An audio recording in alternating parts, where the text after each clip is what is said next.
ফরিদপুরে আমার বাড়ি না, আর আমি ফরিদপুরে থাকিও না, কিন্তু মাঝে মধ্যে ফরিদপুরে বেড়াতে আসি। আমার ভাই ফরিদপুরে থাকে ওর সুবাদে।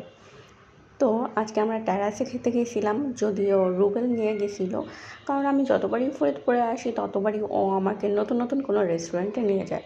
ফরিদপুর ছোট একটা শহর হলেও এত বেশি রেস্টুরেন্ট, আর রেস্টুরেন্টের ডেকোরেশনগুলো এত সুন্দর যে প্রতিবারই আমি নতুন নতুন রেস্টুরেন্টে যাই আর আমি রেস্টুরেন্টগুলো দেখে মুগ্ধ হই।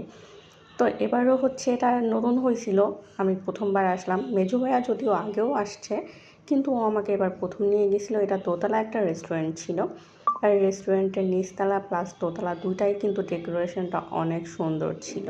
প্রথমে যখন আমরা ঢুকি তখন বেশ রাশ ছিল, কিন্তু আমরা খাওয়া দাওয়া পরে আপাতত একটু কমে যায়।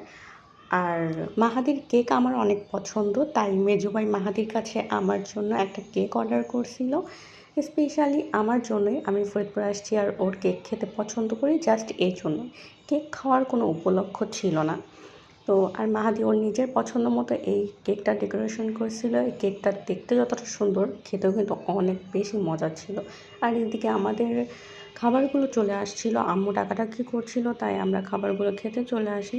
এখানে ফ্রেঞ্চ ফ্রাইটা অনেক বেশি ক্রিস্পি ছিল, আর স্যুপটা ওদের সবার কাছে ভালো লাগছে, বাট আমার কাছে স্যুপের ফ্লেভারটা যদিও ভালো লাগে নাই, কিন্তু স্যুপটা কিন্তু ভালোই ছিল। আর এই হচ্ছে আমাদের দেন কেক কাটাকাটি। আমিই কেক কাটছিলাম, যেহেতু আমি কেকের পিসগুলো সুন্দর করে করতে পারি, আর নিজের জন্য বড় বড় পিস কিন্তু নিতেই হবে। আর দোতলা থেকে হচ্ছে আমি একটু নিচতলাটা ভিডিও করে নিচ্ছিলাম। একটা দোলনা ছিল, বাচ্চারা দোল খাচ্ছিল, আর সব মিলায় জায়গাটা ছোটোর মধ্যে হলেও কিন্তু বেশ সুন্দর ছিল। অনেক গোছালো আর রুচিসম্মত একটা রেস্টুরেন্ট এটা। গাছগাছালি দিয়ে ভরা ছিল, জায়গাটা ছোট কিন্তু সুন্দর করে গোছালো।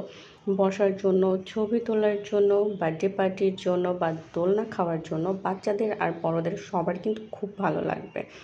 আর রেস্টুরেন্টে মিরর থাকবে, আর সেখানে আমি একটু ঢং করে ছবি তুলব না, ভিডিও করব না, এটা তো হতেই পারে না। তো অ্যাট লাস্ট আমার এই ভিডিওটা, আর আমরা খাওয়া দাওয়া শেষ করে লাস্টে একটু নিচের ডেকোরেশনটা ভিডিও করে কিন্তু বাসায় চলে আসছিলাম। সব মিলায় আমার রেস্টুরেন্টের গেট আপ প্লাস খাবার ভালোই লাগছে, খারাপ না কিন্তু।